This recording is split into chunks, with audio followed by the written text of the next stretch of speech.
Taty Mindana, welcome to the Second Floor podcast, my friend.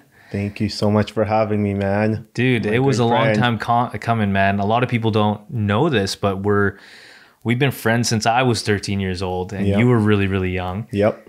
A decade of friendship. We've known each other. Our families know each other. And it's just, this was a long time coming for an episode, man. We've had a ton of conversations. Totally. Alone, with family, with friends, and I couldn't think of somebody more perfect to be across, to talk to you about stuff, to kind of dive deep into your story a little bit, but also just kind of have a good conversation with you, man. So thank you so much for blessing us with your presence on the second floor. I appreciate it, man. I'm just happy you considered me. You've had some pretty big time rollers come on the show, and then you're like, okay, well, I mean, I guess I'm gonna go down to the bottom of the list. Taty, yeah, well, no, man. No, I'm happy to be here. Thank you. Yeah, I think with everything that you've been doing personally, and you've always been kind of a source of inspiration, bro. You've been kind of an older brother to me. At the same time, we've done stuff together. Yeah. And just, I think you've been an integral piece in my life, just as a person outside of my immediate family. So I want to thank you for that, as your friendship, your guidance, just being a brother, supporting. Yeah. And you've been a day one for the second floor, man. You know, totally. You listen to the episodes, you give us feedback, you give us your support. So that means a lot as well, man. Yeah, you guys are doing such a great job of showcasing the talent that's here in Edmonton. You know, like so many times we look at Hollywood, we look at rappers and athletes that are all over the world for inspiration, but there's plenty of people in Edmonton that are doing so much good. And that's the thing I love about this podcast is we get to learn about all the business people and people that have been through tragedies and whatnot and are doing good in our community. So yeah, 100%, man. And I think, you know, just touching on kind of, I feel like as just kind of seeing you and, you know, you doing your thing, you've kind of been there for a lot of people, especially in our circle of friends. And I feel like a lot of people kind of go to you for either advice, or they kind of gravitate toward your energy and your aura as just being you. And I feel like you kind of give that openness. You know, has that always kind of been there? Like, have you just kind of been born with just kind of like, you know, being open and friendly and like just understanding people and understanding things? And I feel like you're a very curious person too. Like you're very, like you tend to want to learn things and understand people. Has that been developed over time? Is that something that you kind of just, you know, were born with, or do you just truly enjoy getting to know people and like truly getting to know and build relationships? Yeah, well, I always feel like I've been a better listener than, I'm not so much one to really talk, but I like to listen to people's stories and whatnot. And I think I learned a lot from just my childhood, just from the way that, you know, seeing people get bullied or experiencing some bullying and some things myself, and just really learning, okay, you know, like make a mental note, you know, that I'm going to try and treat people the way that I always wanted to be treated or whatnot. I feel like a lot of people go through crap and life is hard, and not everybody is willing to be there and give people the time of day to listen to what they have to say or what problems they're going through, even if it's something, you know, the worst of sins. And I always want people that are around me to know that they can come to me with anything and that there'll be no judgment. And I think that people feel that when they meet me, when they interact with me, that it's kind of an open space. Yeah. And yeah, it's always been like that for as long as I can remember. People have always come to me and, you know, told me their deepest, darkest secrets or their biggest worries in life, or, you know, good news, and to hold it for them or whatever. Yeah. I've just always found that. And, you know, I think it's a privilege to be considered by a lot of my friends and families as someone that they can come to and trust. Yeah. In that respect. Yeah, no, and I feel like you have that, like I said, you have that aura, you have that energy where people feel like they can kind of bring down their walls, right, with you, and that they're able to share a lot of things that they wouldn't share with anyone else. And by the way, that's something I appreciate about our friendship. Like, we talk openly about everything, and there's very few people in the world that I can come to and talk about all of my the good and the bad in my life. And yeah, I think that more friendships need to be genuine like that and allow for that, because it's allowed our friendship to reach levels that other I'm very fortunate I have lots of friends, but if you feel like you can't come to people with certain things, then your friendship only gets to a certain point. Yeah. Whereas for us, it's been able to grow and grow. Yeah. When we're able to have open dialogue and talk about anything and everything. Yeah. And I feel like especially during times like COVID, it's more important than ever to have, those one or two or a couple people that you can go to. Like, how do you feel about like the circle that we've created over the last like year or two? I'm not talking about the circles that we've been in, we've been growing up over the last decade. I'm talking about the last couple of years, Kenny starting the Run with Farmers. That's like, he's basically building a small little community with running and fitness. And obviously you're an avid runner, and you recently ran a marathon. I did. Yeah. So congrats on that milestone, man. Because I know that wasn't initially your plan. You always wanted to, but it wasn't really like, you weren't expecting to do it so soon. Yep. So that's, like I said, I've known you for years, and me and Raheem, shout out to Raheem, we'd always go to the gym at LA Fitness, and we've been lifting, but I've always seen you on the treadmill or on the bike. That's your thing. Yeah, that's my thing. So to see you accomplish such a big milestone is awesome. So how do you feel about, like I said, how do you feel about like the little community that we've built, kind of the inner circle we've built over the last little bit? This episode of the Second Floor Podcast is brought to you by Edmonton Community Foundation. The foundation acts as a bridge between donors and charities to create a strong, vibrant community for generations to come. You can start an endowment fund yourself or with a group. Once it reaches $10,000, it can start distributing.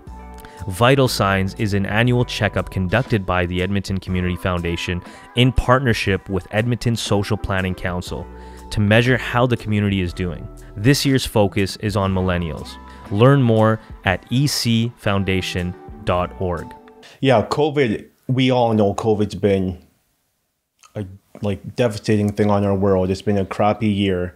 With that being said, I'm a huge believer in there is still so much we can control with our lives. We can still control whether gyms are closed, we have the outdoors. You can get on a bike, you can go for a walk, you can run. I mean, there's so much that we can control, and that's what I try and focus on. So COVID's been great for that, because we've been able to have groups and people that would otherwise be running on a treadmill or an elliptical inside a gym come outside, form a community, and also embrace the winter. We've had a running club run outside all winter, -5, +5, -25. And yeah, it's been a great thing to see that there's still so much we can control. And I think it's great to recognize that. And we've definitely formed a community. I'm very fortunate to have guys like Kenny and Raj, who are always so motivating, and they know how to get the best out of you. And we've been blessed and surrounded by that. So and I think that's an important piece to mental health, especially for young people. Huge piece. And it's if you don't have that, it gets very challenging. Like you said, it's wintertime, COVID with all the, you can't go certain places, you can't do certain things. So it's very difficult to meet up with people. And I feel like it hits on two targets. Number one, your health, your physical health, and mental, because you're challenging yourself. But then also on the social aspect of things, which I feel like is underlooked in mental health right now. I feel like the social aspect, like being social as a human, is necessary. And you've done a fantastic job over the time I've known you, where you surround yourself with people that can fulfill certain areas of your social life, right? Whether that's, working out with someone or, going for a run, or having, like you said, someone to talk to when things are not looking so bright. And like, why for you, why I feel like you're a very grounded person, you don't really, and I feel like that's why people go to you, is because they come for either reassurance, or they come to try to solve some sort of problem in their life, and you're there as someone to listen to. But I feel like your grounding presence also is a part of that. Why, like, how do you, in your day to day, how do you keep yourself grounded in the midst of, all the chaos that's happening? What are certain things that you do in your life? Obviously fitness and like running is a huge part, keeping yourself healthy, but is there more to that? There's a lot more to it. Yeah. For me, I always try and focus and I always try and feed the mental part of my life, the physical part of my life, the spiritual part of my life, and the emotional part of my life. And I think that I recommend that people do that, or try and do that a lot more. So for me, spiritual, I believe in God. I am very firm in my faith. That plays a major component in just waking up and what my mood is going to be, recognizing the blessings that I have, giving thanks, and feeding that spiritual side of me. And then the mental side is find something to challenge me.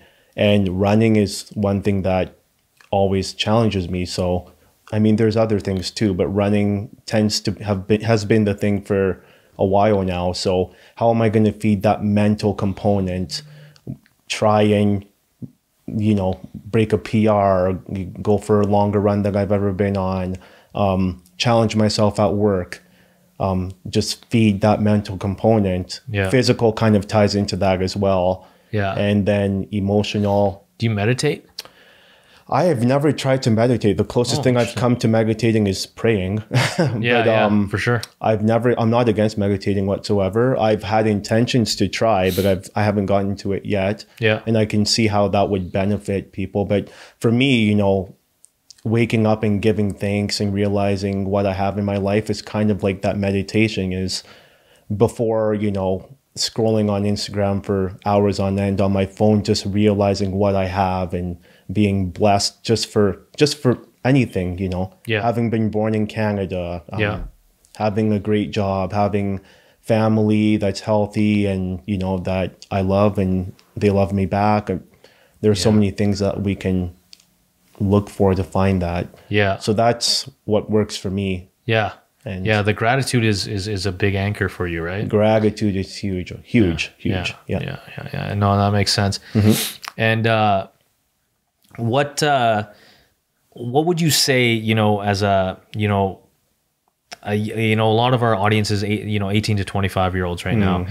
They're trying to figure themselves out. They're trying to do certain things, and obviously they get bombarded with all of these podcasts and informational value, and a lot of it can become very almost like drowning in opportunity. You're drowning in so much information. On your end, if you were 18 or 20, like 18 to 25, well 18 to 20-ish, early 20s, and you were going to school today, or you're living in this world of COVID and you're trying to figure yourself out, do you have what's one piece of advice you can give a young 20-year-old or late teen? Oh man, you're putting me on the spot. Yes, sir. I gotta get the gems out of you, bro.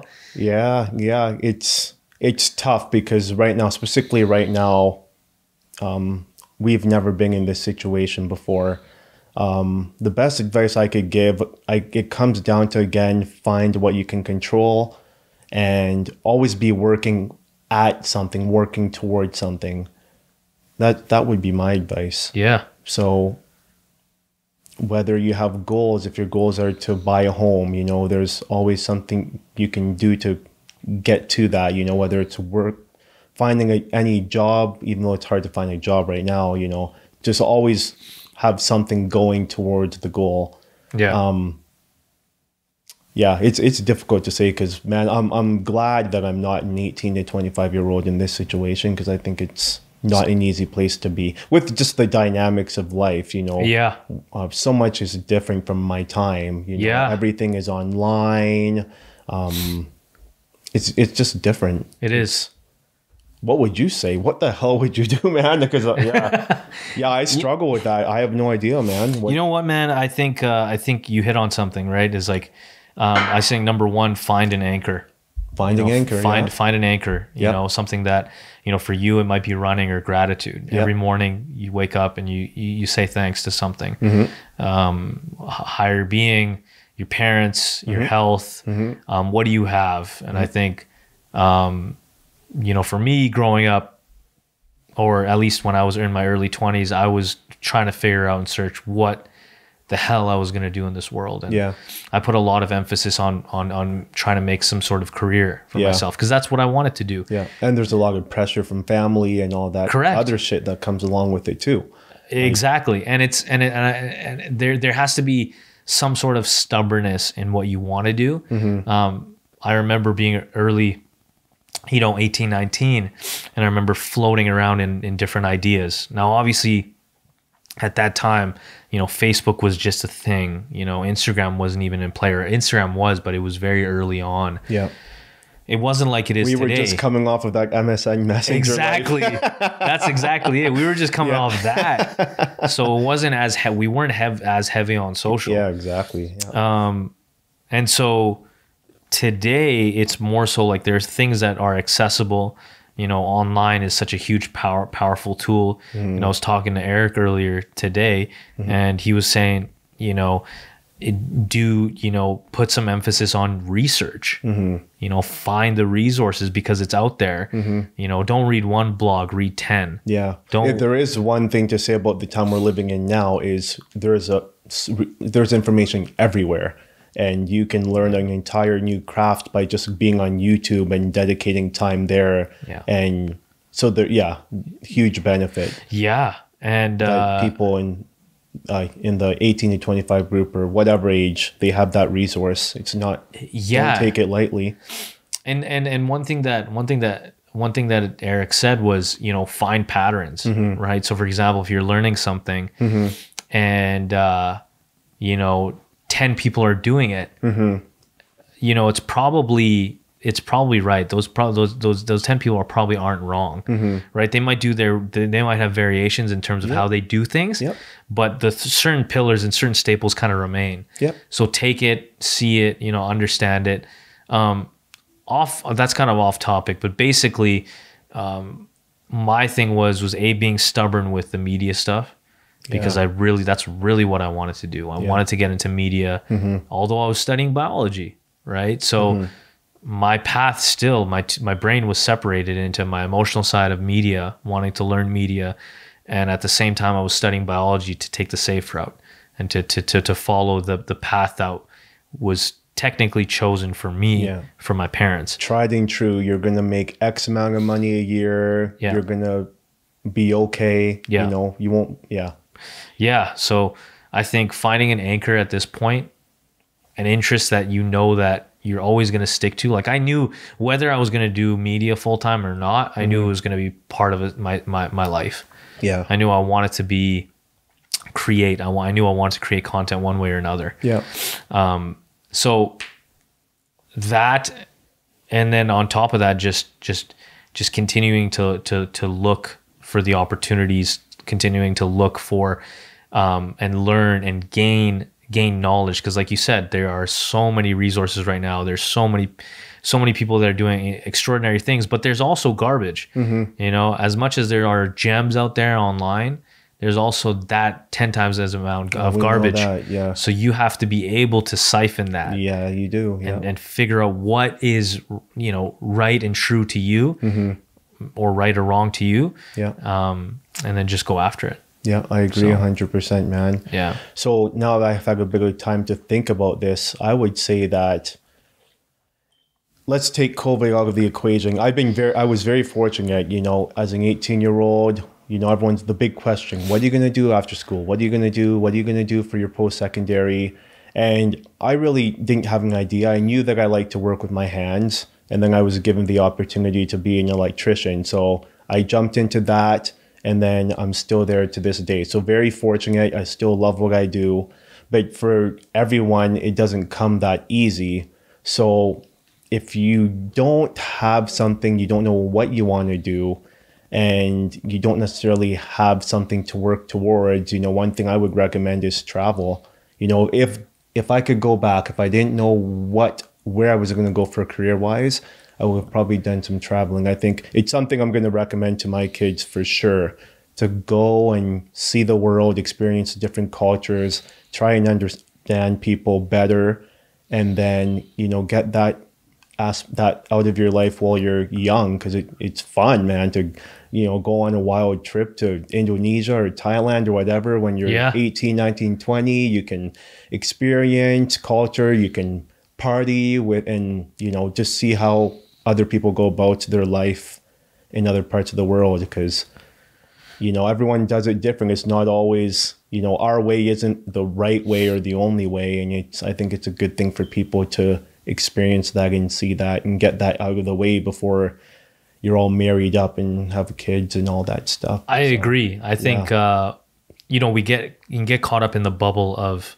your own city. Yeah, totally. You know, and I feel like there really is a bubble here. And your viewpoints, your beliefs, your value systems can get rooted down if you don't travel. You know, and me and you have gone on many trips together. And I'm thankful for my father. All over the world. I'm thankful for my father for taking me and our trips together to certain places. And had I not done that, it's very easy to just get caught up in your own city. And I know a lot of people I know a couple people actually that have certain values that I don't agree with, certain beliefs that I don't agree with.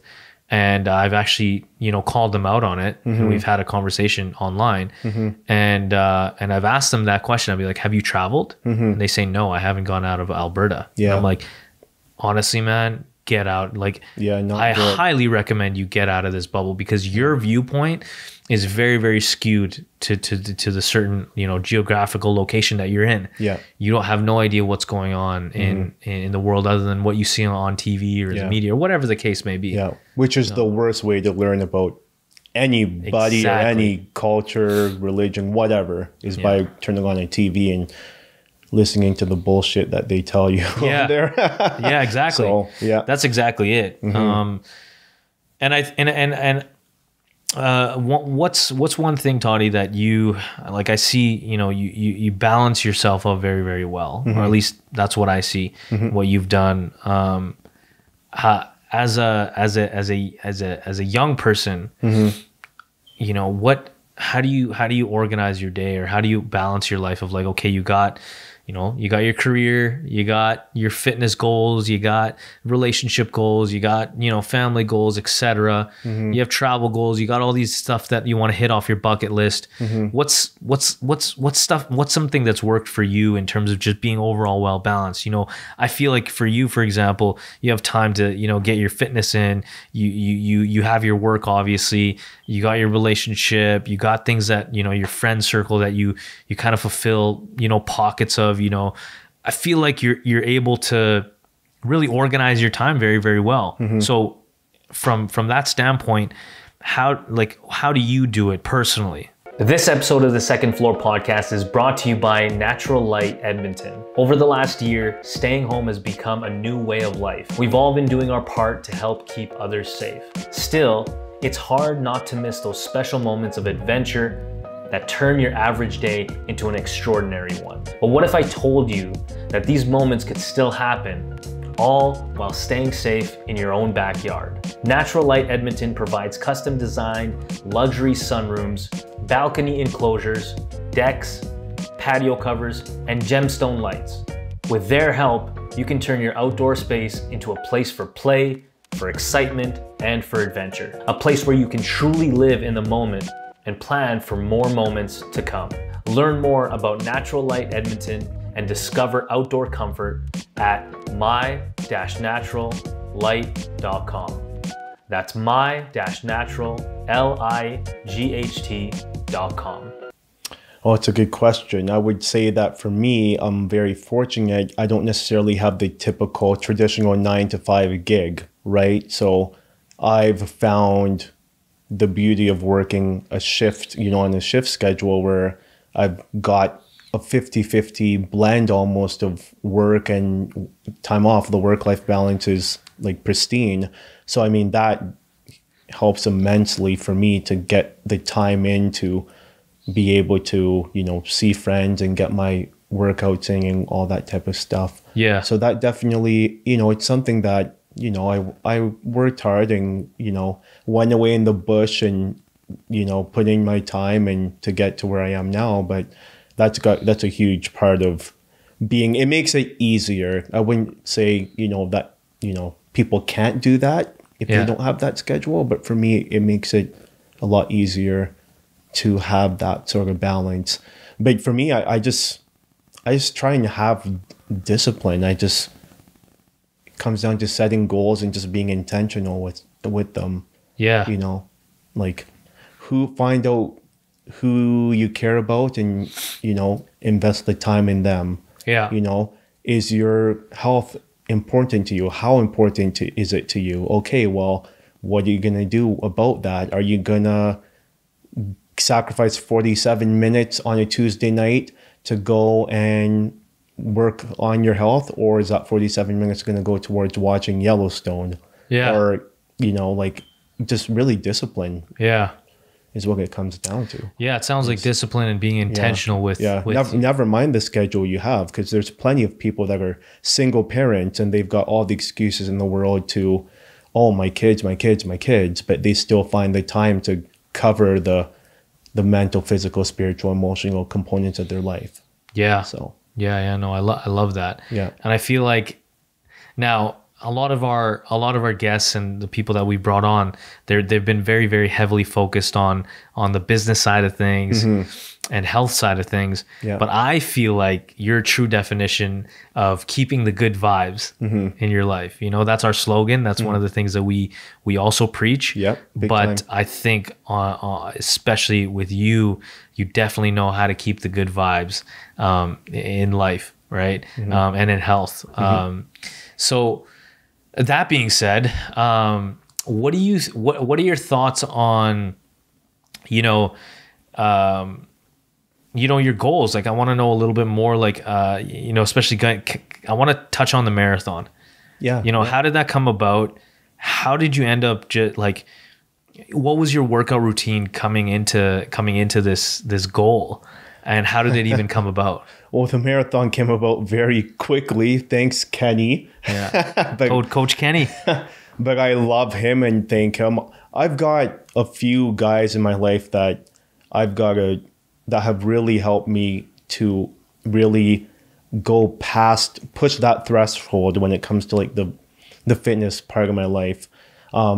Yeah, so for those who don't know, marathon is what, 42? I think it's 42.2, I think is what it is. 42.2 kilometers, okay? Yeah. So just so that people know how much that is. Yeah, something I would have never, ever wanted to accomplish, or it just seems way too wild.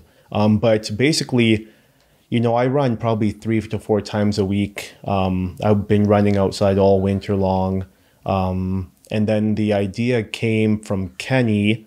Okay, he messages us in our group. Okay, 4-week camp. Who's in? Who's going to run this marathon? We'll train for 4 weeks and then we'll do it. And then I was like, screw that. I need 6 months to train. I'll see you guys in June. I'll run it there, no problem. Yeah. But I started running. We got a group of guys who started running together a couple of times a week. And, do our 5K, do our 10K. And, you know, I never told them, I never committed to running a marathon because I didn't want to promise anything. But I told them that, yeah, I'll come on your 5, 10, 15, 16, 70K runs. And then when you guys do your 42, I will cheer you on from the sidelines. And so we kept running together, kept running, doing our distances. And then, you know, slowly I was like, you know what? If I'm going to do it, you know, this is the time in my life that I'm going to do it. So why not to just push and do it? Yeah. And something that I was totally uncomfortable doing, but without having people like Kenny, Raj, I have a good friend of mine that I work with, Corbin, all these people have pushed me, you know, to go beyond what I think I'm capable of doing. So that's kind of how it came about. So we had the group, we started running. It kind of turned into running for the farmers in India and everything that's going on there. So we have a GoFundMe page, started raising funds, and then that purpose, like aspect of purpose, came into play. Okay, well, we're going to do this run and we have a purpose now. Now we're raising money for farmers in India. So then that adds a little bit of fuel to what you're trying to accomplish, you know? Yeah. So that's all kind of how it all came together. So yeah, and at this point, how far did you actually, like, what was your longest run? My longest before run, this? half marathon, so 21.1. No way. The longest. Holy. So yeah, doubled it up. Wow. That's crazy, man. Yeah. Mentally, while you were going through and doing the marathon, how were you feeling? I want to know, because like, okay, you passed at this point, you passed the halfway mark. Where are you at mentally? And that's the great unknown, because okay, well, now everything else is like, I haven't treaded these waters once you get past that 21 mark. So I'm very fortunate. I had a couple guys meet me at 21 and they ran about 10K with me. So just having that motivation was great. Once I got to 30, from 30 to 42 was, wow, like one of the hardest things I've ever done in my life. But you also get into a stage, and it's one thing I love about running. I don't know if you've heard people talk about a runner's high. You know, like you're moving, you're in the groove, you're in the flow state. Like Karam always mentions, flow state. Once you get to like that 30 mark, you're in that where you're not really thinking, you're just moving and you're kind of at peace. And you're in pain, but you're at peace because there's a beautiful story that's unfolding before your eyes. Yeah. And that's kind of where I was at for that last 12. But the last 6 of the run was mentally like something I've never experienced in my life. And it took everything in me to cross that finish line. Yeah. But man, when you accomplish something like that, like, it's a great feeling, you know. Yeah. I'm not an athlete, but I would imagine it's what it probably feels like when you win that Super Bowl, or you're hoisting that Larry O'Brien trophy, you know. Hell yeah. Once you've put in all that work and you accomplish something that's so damn hard and it's there, you make it there, and you never thought you would ever achieve something like that. But it all comes down to like, man, I had so much support from people, and that helped. Yeah. Yeah. Now, would you run a marathon again? Yeah, I would do it again. Yeah. Because for me, one thing that helps me out with my fitness life is I always try and take an approach of, once I've accomplished something, okay, then I cannot ever cheat myself ever again, because I know that I've accomplished this. Okay, so I've done a 5K run. Okay, yay, I've done that. I can't cheat myself. I can't tell myself, okay, now I'm only going to run 3.5s from here on out because 5 was too hard. Like, no, like now try and get to that 5 and beyond more, as much as you can, and break that. And so now that I know that I'm capable of doing what I did there in January, I feel like, not that it was easy at all, it was very hard, but I feel like I can get there again. So yeah, I would definitely attempt to do it again. Would you attempt to do it in the same way you did it? Because I know you guys had like a 4-week camp of doing it. Shit. No. Yeah. Because it's cool because you didn't think that you were able to do it. No right? way. No way. And you've been running for years. That's the thing is like I remember, like I said, me and my cousin lifting weights, you know, we're lifting heavy, and I'm like, you have full 1 hour workouts on the bike and the treadmill, and you're doing your thing. You're doing your own workout. And I feel like you at that moment you weren't thinking of running that 42. No way. No. But you did it. So it's like in my head, I'm like, that's such an insane story, having no proper training. Well, again, proper meaning like you were planning and prepping for it. You were planning to be on the sidelines. Yes. So it's very interesting to me that you were able to accomplish double your normal goal, or normal in terms of like normal of what you can do. My normal extreme, my normal max. Yes. Right. That's right. Yeah. So I feel like this is more mind over matter. Absolutely. Yeah. You know, and I feel like you were the true definition of that. Yeah. You, it's so Raj fun. and Kenny. It's so fun to be in that state too, because your mind, and you know, human beings are built like this. You know, our minds always sell short of, oh, you know, don't apply for this job because no one's ever going to hire you, or oh, don't go and try and, oh, that girl's too pretty for me, I'm not going to go and talk to her. When you're running a race like that, you know, you get to 22, your brain starts telling you, oh, Taty, you're at 22, this is the most you've ever done, you're in pain, you know, this is good enough, you can quit now and you'll be happy, you know. Not a lie, you know. 22 would have been a new distance record for me. But your brain starts playing those games where it's like, okay, you know, stop, and then it becomes really mental at that point, because now you have to tell your brain, you know, F you, I'm gonna push through this. I'm gonna push. I'm going to keep going. I'm going to get to 30. And then you get to 30 and then your brain is like, okay, now you're really done. And your body's like, okay, yeah, you're really done.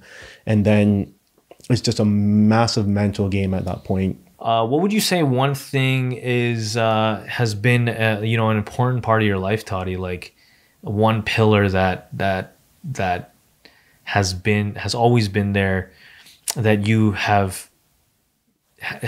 that you've used to kind of go through life and you know, keep the good vibes, as we like to call it. What's been one integral piece that, you know, our audience can learn from? Like a lot of these kids are, you know, going through COVID. They are students that are unsure about their own career path. You know, mental health has obviously been a huge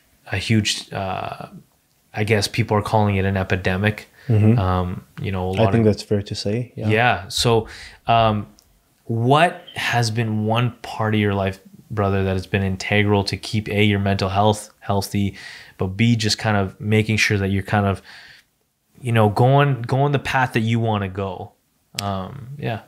No question about it. It's my faith first and foremost, man. I can't lie about that. Yeah. So, my faith is the rock in my life that kind of keeps me, you know, even keeled, and you know, not to lose hope in the world, you know, when everything is falling apart.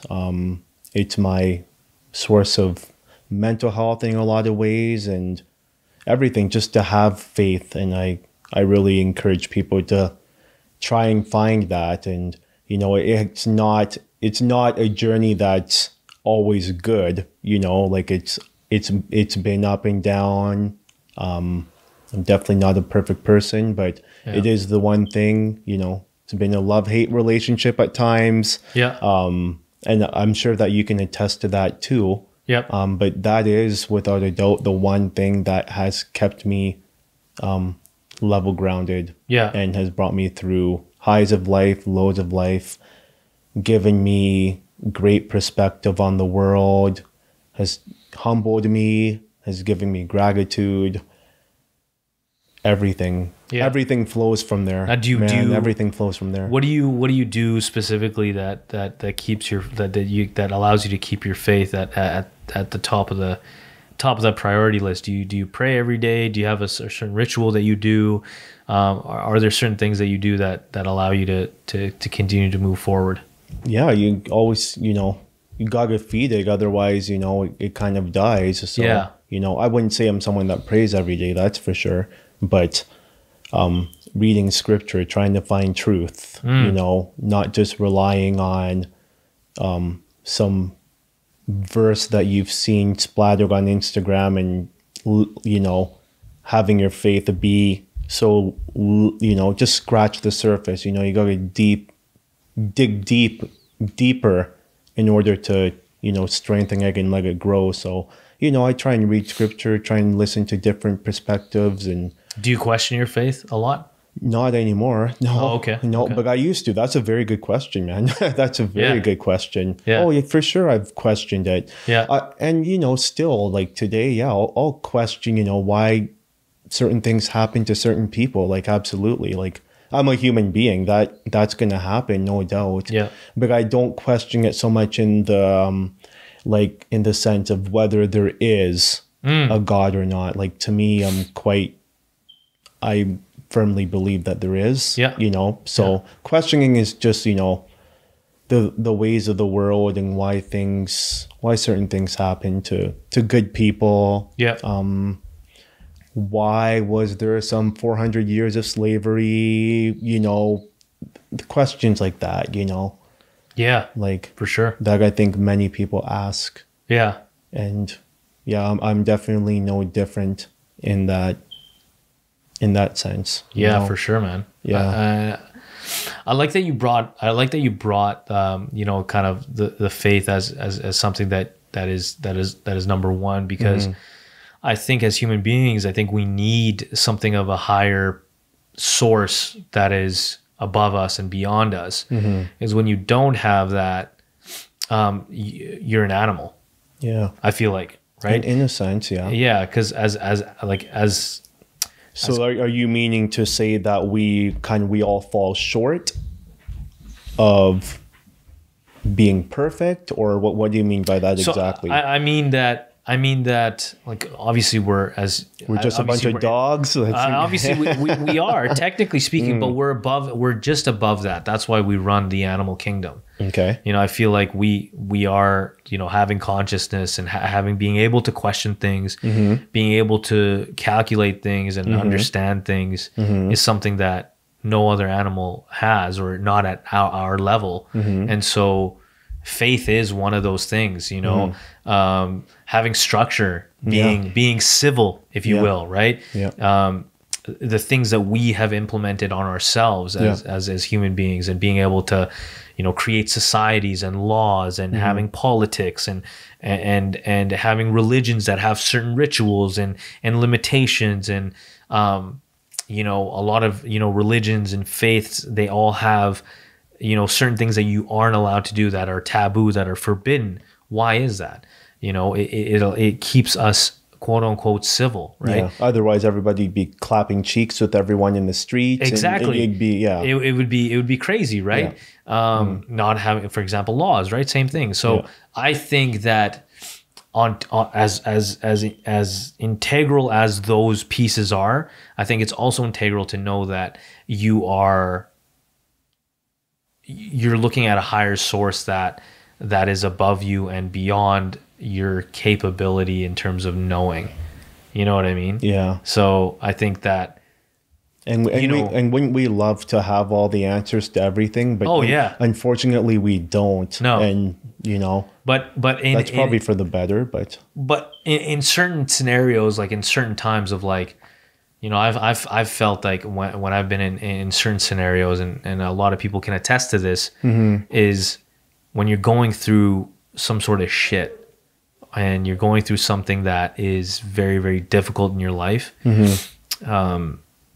What do you call? You know, what do you call? You know, I always turn to God. Yeah. Same thing. And I always turn to, man, I hope I can get through this, and I hope that this isn't the end of whatever it ends up being.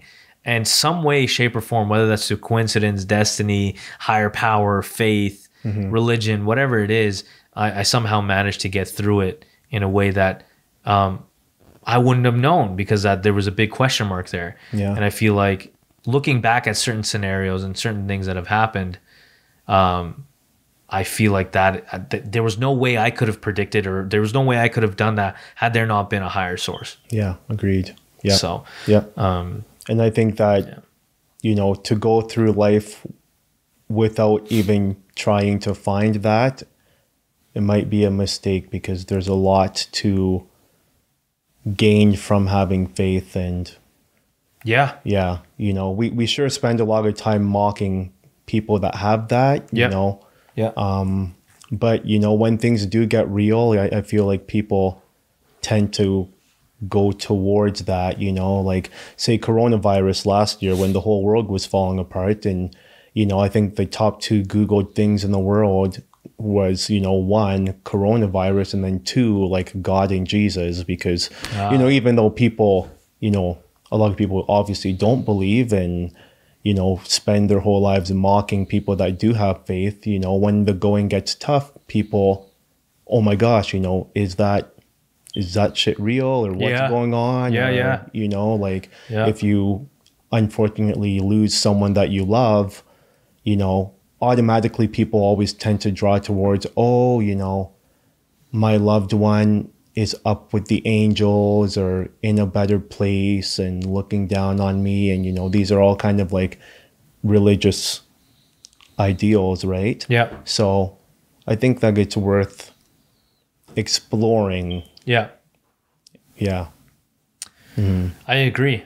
I think one aspect of everything is always going to be faith, whether that's in life, whether that's in business. Yeah. And it depends on, again, like you said, there's people that have it, people that don't, but I feel like faith is, you know, even if you don't have religious faith, there is faith in business. Yeah, there's faith everywhere. Faith in, you know, you have faith and belief in your partner. Yeah. You have faith and belief in your family. Yeah, you got a faith that goalie behind you is going to stop the puck. Exactly. Whatever that is. Yeah. It is an integral part. And I think one thing that I have noticed in the things that I've done is, you know, turning my thoughts into reality.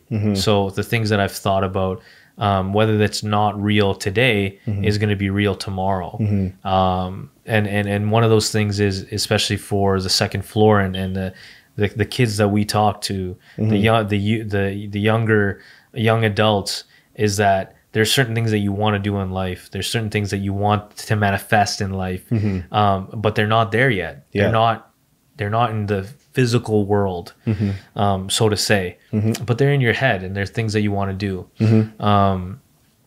And it comes down to, number one, the belief and the faith that it's going to work out. Something's going to happen. Yeah. You know, when we started the podcast wasn't anything. Yeah. It wasn't what it is today. Yeah. We had the belief. We had the vision. Faith. The dominoes start to fall in line when you are putting in the reps and you have the belief and faith that something is going to work out of this. I don't know whether second floor is going to make any money. I don't know whether it's going to bring opportunity. I don't know. Maybe it's just not going to bring anything, but other than, you know, some fulfillment and joy within me. Yeah. But it's become a lot more than that, you know, and there's a lot of things that you don't know that are going to happen, that are going to be blessings. Yeah. Something that you water for 2, 3, 4, 5, 6 years, and then all of a sudden the 7th year it blows up, or something. Absolutely. Something comes, a blessing comes in your way. So yeah, in life, in business, in health, in relationships, I believe that belief is at the top of that list. Yeah, and then good things also, they tend to take time, you know, usually, right? Correct. Yeah, you got to kind of let that thing. And that's the opposite of this life. And that's the opposite of what's going on today. Opposite of the world we live in now. Instant gratification. Yeah, and we're all guilty of it. You know, we all want things now. We want that big house right now. We want to drive that, you know, that Benz right now. We want the girl right now. We want everything right now. And gotta have some patience and be willing to grind through and to enjoy that come up, so to speak. Yeah, for sure. Before we wrap it up, brother, I want to, because I don't know what this captured, I want to kind of touch back on the marathon stuff, if you're okay with it. Maybe just to get 5 or 10 minutes of that. Problem. Because I really felt that was a really good piece. Because I'm not sure if we have it. If we have it, fantastic. If we don't, at least I can get a little 5 or 10 minutes again out of it. For sure. Yep. All right, brother. I want to touch base on, you ran a marathon. I did. 42.2 or 42.5 kilometers. Yep. Which is absolutely insane, because you told me before that, that wasn't your goal and you weren't expecting to even hit that. Yeah. So first of all, I want to kind of get into how that came about and what your mentality was through that process of running a marathon. Granted that you didn't train for it. Right. You know what I mean? Yeah. Maybe touch base on that a little bit. Yeah, absolutely. So with the gyms being closed, we had several guys that are just looking for ways to kind of stay active. So the idea came about to maybe start running outside a little bit, a couple of days a week. And then Sir Kenny, out of nowhere, he all of a sudden says, okay, we're going to do a 4-week marathon camp, and then we're going to run a marathon, 4 weeks of training, two times a week for 4 weeks. And that is a jump like I've never experienced before, man. So I wanted out. I didn't want anything to do with that. I said, let those other animals take care of it, because I'm not doing that, I've ever up to that point only done a half marathon, and that's what I was comfortable with, and that's where my mind kind of had me as like, Taty, you're capable of doing 21, you cannot do anything else. So okay, your mind tells you that, you're gonna kind of listen to it, right? Yeah. So I agreed to run with the guys, and I said, you know what, your practice runs, I'll come with you. The 5, 10, 17K runs, I'll come with you, but I'm not going to do the 42. No way.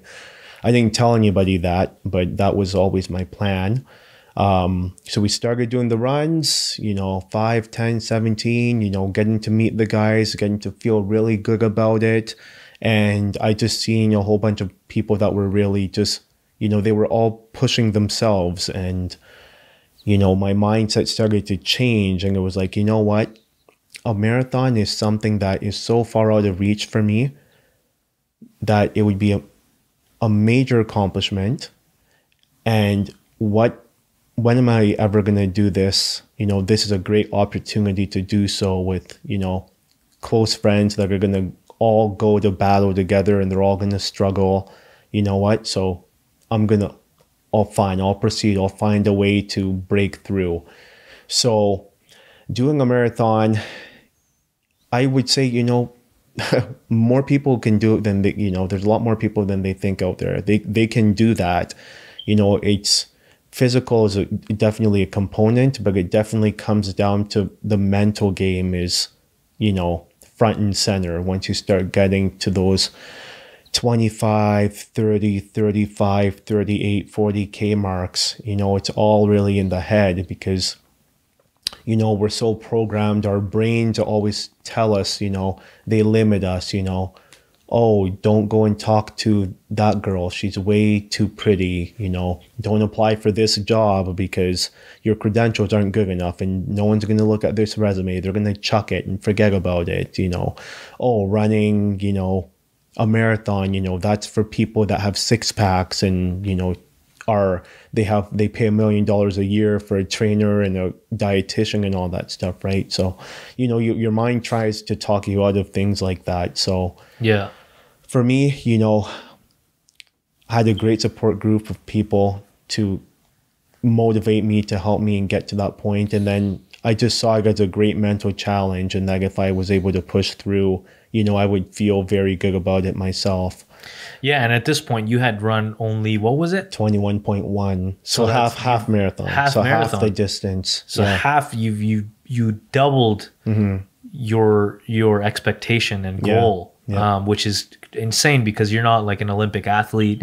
You're not like, you don't train like as like a pro athlete by any means. But obviously, you keep yourself healthy. You work out a couple times a week. So it's very intriguing to me that you were able to, this is a concept of mind over matter. Mind over matter, 100%. It's 100% mind over matter, man. Yeah. And it's so much respect to you for being able to, again, you were planning to be on the sidelines, but you ended up running this marathon, something that you would have never imagined to do in such a short period of time. Yeah, absolutely. Right? Yep. Yeah, such a cool place and such a beautiful experience, because when you start running that far, yeah, you just want to quit so much, but at the same time, you're in like this flow state that, Karam always talks about, where you're not really thinking of anything. You're in pain and you're just reacting. You're just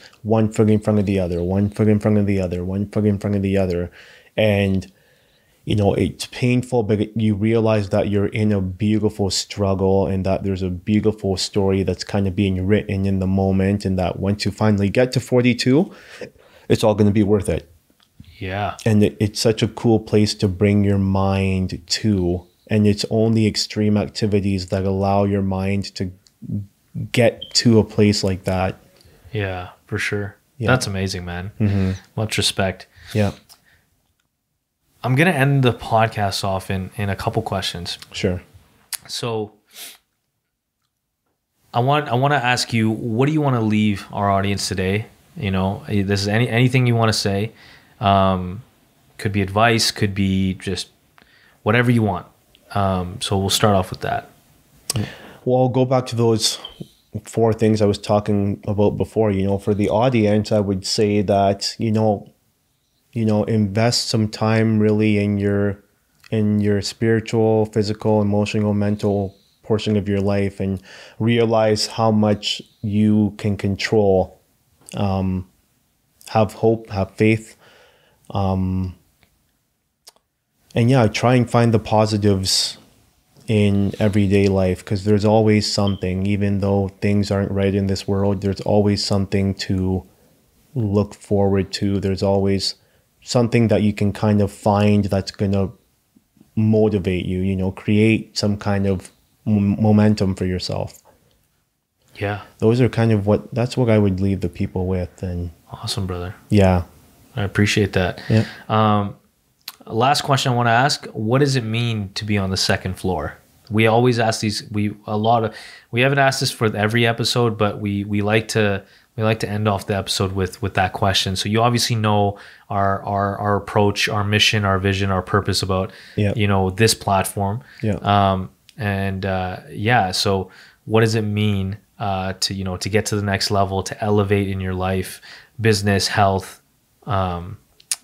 What does it mean, man, to be on the second floor? What it means to be on the second floor is to be out of your comfort zone, to challenge yourself on a daily basis, and to, really try and create stronger relationships with the people around you, trying and get to know there's so many great people in this city. There's many ways to get involved, to get out of a bubble. We were talking about bubbles in the beginning, burst that bubble. Go talk to someone who doesn't look like you, or whatever. There's so many ways to get on that second floor, but it's just achieving something that is greater than what you're achieving right now. Something more. Love it. Elevate. Yes, elevate. Sir. Elevate, baby. Thank you so much. Yeah. Taty, brother, this has been an absolute pleasure having you on the second floor, man. I know you've been a day one. Not just with second floor, man, like in life, you have been an integral part, like I said. I continue to cherish our friendship. I can't wait for the next 10, 15, 20 years that we have together. And, this won't be the last time we'll have you on. Mm-hmm.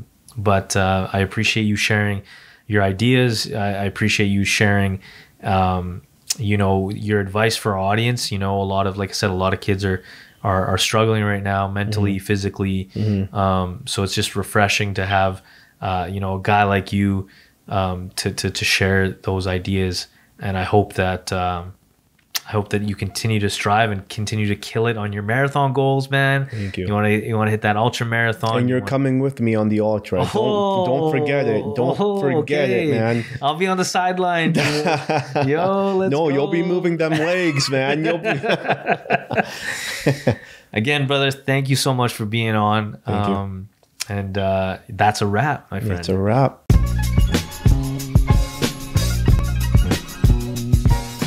The Second Floor Podcast is a member of the Alberta Podcast Network, locally grown and community supported.